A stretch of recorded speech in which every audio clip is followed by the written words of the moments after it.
You can hear me? Yes. Yeah. Can you, Fernando? Yeah. Yeah. It's all good. Yeah. So I think a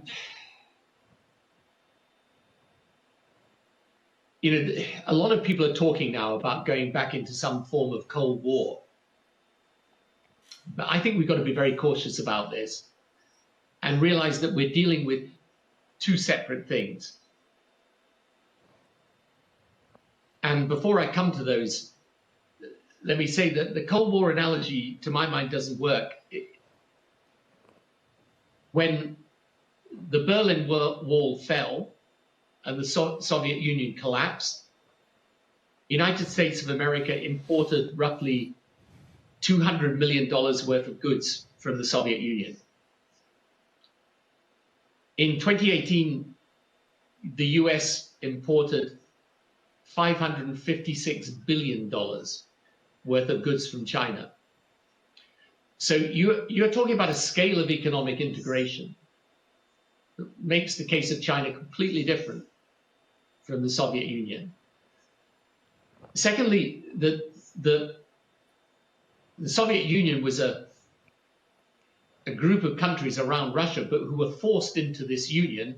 And when it broke up, they went their own way quite happily. China's a country, one country.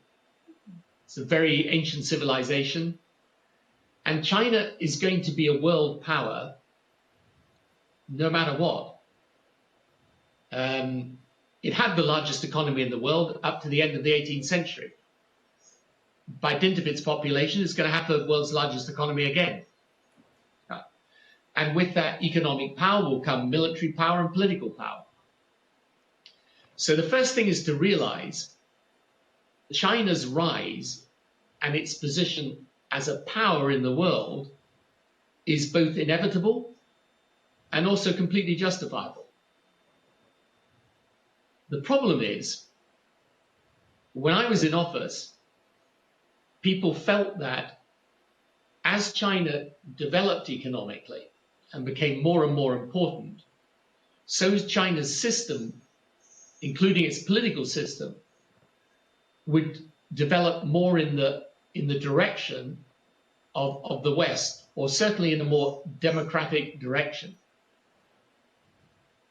What has actually happened in the last few years is the Chinese leadership under President Xi has consolidated its power around him and around the Communist Party.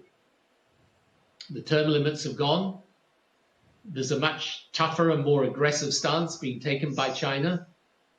And this is therefore creating this reverberation in the West, and not just in the West. So I think you will inevitably find the United States, Europe, Japan, Australia, Canada,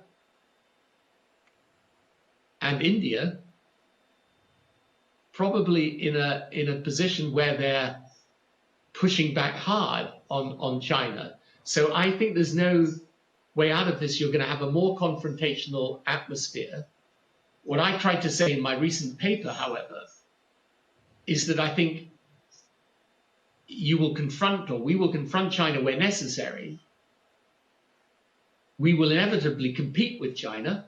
And you will see this, by the way, particularly in the technology sphere, where Chinese technology and in AI particularly is going to be, world beating. But you've also got to have an area, as well as confrontation and competition, you've got to have an area for cooperation, because there are still issues we need to work with China upon. And because, as I say, our quarrel is not with the Chinese people or with China as a country. There's an issue today with the more aggressive position of the leadership.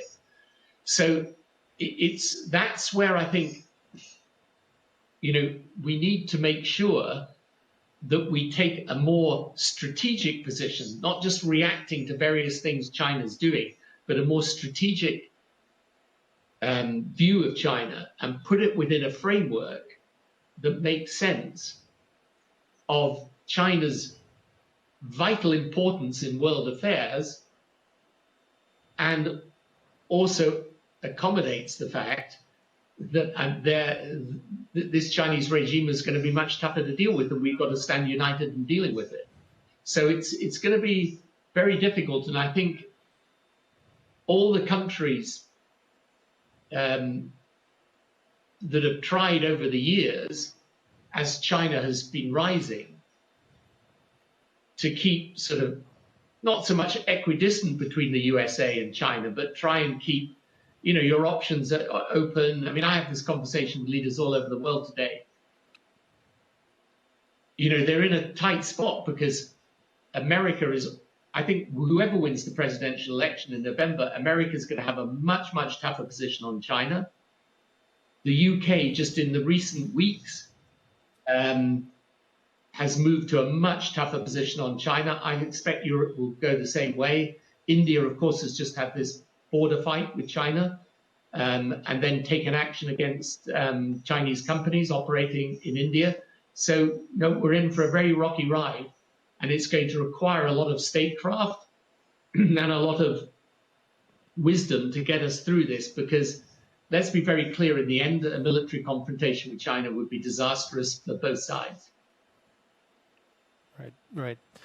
I mean, talking about rocky rides, let's talk about Brexit, right? I mean, it's been 4 years since the referendum, right?